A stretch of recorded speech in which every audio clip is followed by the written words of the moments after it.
The year was 1757. An 8-year-old Edward Jenner screamed in terror as the village doctor made a deep cut in his arm. This was variolation, the crude smallpox prevention method where healthy children were deliberately infected with pus from sick patients. The fever that followed nearly killed him, but young Edward survived, unaware this traumatic experience would shape medical history across England.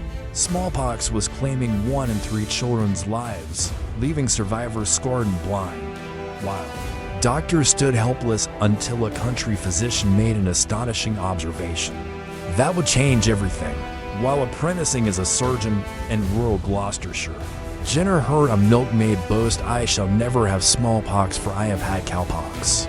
This folk wisdom about the benign cattle disease protecting humans seemed ridiculous to educated doctors, but Jenner remembered it for 20 years while establishing his medical practice. In 1796, when another smallpox epidemic swept through the countryside, Jenner decided to test the milkmaid's claims scientifically, approaching young James Phipps, the son of his gardener, with a dangerous proposal that would either kill the boy or make medical history. On May 14th, Jenner collected golden fluid from cowpox blisters on milkmaid Sarah Nelm's hands and carefully made to small cuts on James' arm to introduce the foreign substance, then waited with bated breath as the boy developed mild fever. Discomfort before recovering completely. The real test came weeks later, when Jenner deliberately exposed James to actual smallpox, an act that would be considered criminal today. But when the boy remained healthy, the astonished doctor realized he had found the holy grail of immunology. The medical establishment reacted with fury and ridicule when Jenner published his findings. London's Royal Society rejected his paper as too revolutionary. Clergymen denounced vaccination as unchristian, and cartoonists depicted people growing cow heads after being inoculated. But Jenner persevered, vaccinating hundreds for free and even converting the skeptical King George IV. Napoleon, despite being at war with England, awarded Jenner a medal and released English prisoners at his request, famously declaring, Jenner, I can refuse him nothing," while Thomas Jefferson wrote him a glowing letter calling vaccination the greatest gift to mankind.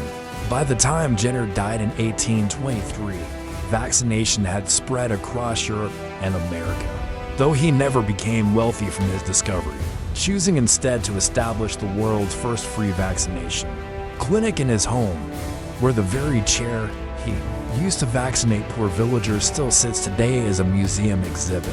2 centuries later, in 1980, the World Health Organization made the stunning announcement that smallpox, the scourge that had killed more humans than all wars combined, had been completely eradicated, making Jenner the only person in history to have personally vanquished an entire disease.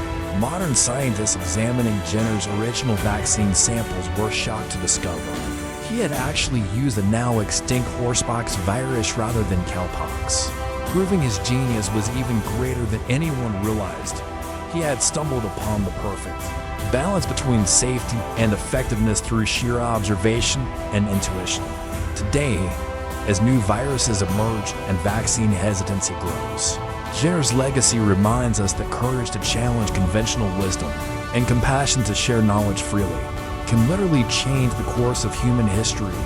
His simple idea, a rural English doctor's office now saves an estimated 5 million lives every year, making Edward Jenner the humble country physician, arguably the greatest lifesaver who ever lived. Jenner didn't just defeat a virus, he taught humanity how to conquer fear with science, how to transform folk wisdom into medical revolution, how a single act of courage can ripple across centuries. So the next time you see someone questioning vaccines, imagine them standing beside a mountain of 215 million skulls. That's the alternative Edward Jenner saved us from, and that's why his story isn't just history, but a permanent warning etched into humanity's collective memory.